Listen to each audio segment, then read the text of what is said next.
dispose d'un certain nombre d'outils d'analyse pour le contrôle et le calcul de visibilité. L'une des premières commandes que vous allez trouver au niveau de la boîte à outils dans le gestionnaire de rapport tableau d'édition APS Route, c'est le contrôle de la visibilité réglementaire V85. Avant de générer le rapport avec les différentes pertes de tracé, il nous faut au préalable réaliser un certain nombre de manipulations concernant donc le projet 3D. Donc on va sélectionner le projet 3D, aller dans les propriétés et on va devoir donc générer la surface projet donc de notre projet 3D. Donc pour ce faire, on va aller dans la liste des codes ici. Donc notez que c'est très important que vous utilisiez des profils types déjà précodés, sinon il va falloir coder vous-même pour récupérer la surface. Et on va également délimiter donc cette nouvelle surface projet aux entrées internes. Donc vous voyez ici qu'apparaît donc effectivement les courbes de niveau de cette nouvelle surface que l'on va d'ailleurs renommer et que l'on va retrouver dans le prospecteur. Donc cette surface, on va l'appeler surface projet, donc qui nous sera nécessaire pour le calcul de visibilité. Deuxième étape, on va devoir créer cette fois-ci une nouvelle surface qui va nous servir à calculer la visibilité sur l'ensemble du projet plus TN. Et pour créer cette surface composite, vous allez dans l'onglet modification et on va utiliser les fonctionnalités de collage de surface. Donc vous sélectionnez avec Shift les deux surfaces et on va pouvoir donc générer, comme vous le voyez ici, la surface finale de notre projet.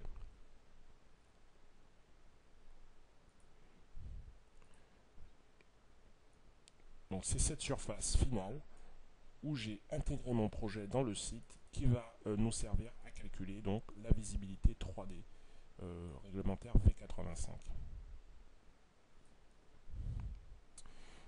Étape nécessaire également afin de générer le rapport de visibilité, c'est la possibilité donc de pouvoir dessiner les tabulations à partir de l'intervalle d'abscisse curviligne. Donc on va laisser tous les 25 mètres.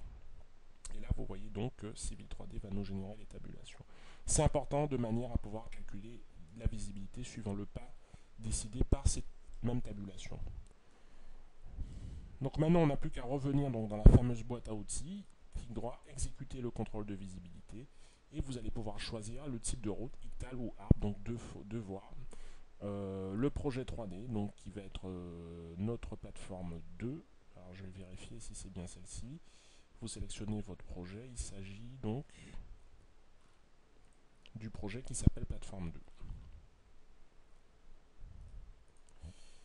Donc plateforme 2, et vous voyez ici qu'on a bien l'axe en plan nécessaire et on va pouvoir effectivement utiliser donc les points codés bord de chaussée dans le profil type. Si vous avez créé vos propres profils types qui n'ont pas le code bord de chaussée, il va vous falloir extraire les lignes caractéristiques du bord de chaussée. Donc par exemple ici, on va pouvoir sélectionner la ligne caractéristique qui existe au niveau du bord de chaussée. Mais là, vous voyez effectivement que vous ne pouvez pas sélectionner la ligne. Il va donc falloir extraire ce bord de chaussée. Donc là, on va désafficher la surface, composite, et on va sélectionner le projet 3D de manière à venir extraire les bords de chaussée. Donc pour ça, vous avez des fonctionnalités dans le pavé ici, qui vont être ici, lignes caractéristiques de terrain à partir du projet 3D.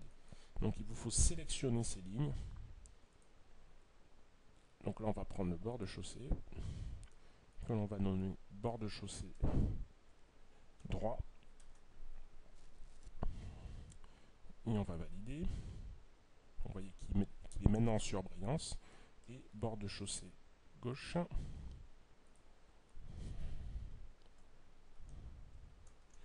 Que l'on va également extraire. Et vous voyez que les deux lignes caractéristiques maintenant vont nous permettre de pouvoir calculer le rapport de visibilité si vous aviez effectivement créé un profil type.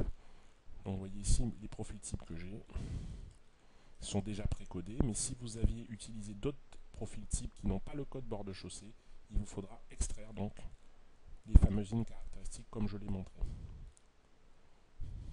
On va pouvoir donc finalement exécuter notre rapport et comme je vous ai montré, sélectionner le bord de chaussée gauche ainsi que le bord de chaussée droit. Notez que ces lignes caractéristiques qui sont extraites du projet 3D sont dynamiquement reliées donc à notre modèle. C'est-à-dire qu'en cas de modification du projet 3D, les lignes caractéristiques aussi vont suivre, même si elles sont extraites donc du bloc. Surface TN et projet, donc j'ai bien créé ma surface composite et maintenant on va pouvoir même dessiner les lignes de visibilité théorique ainsi que les lignes de visibilité réelle et enfin créer le listing. Le listing est donc généré, ce qui nous permet effectivement de visualiser les différentes pertes de tracé au niveau donc vous voyez donc des numéros de tabulation. Donc tout paraît ok, vous voyez simplement à quelques abscisses où on a quelques erreurs.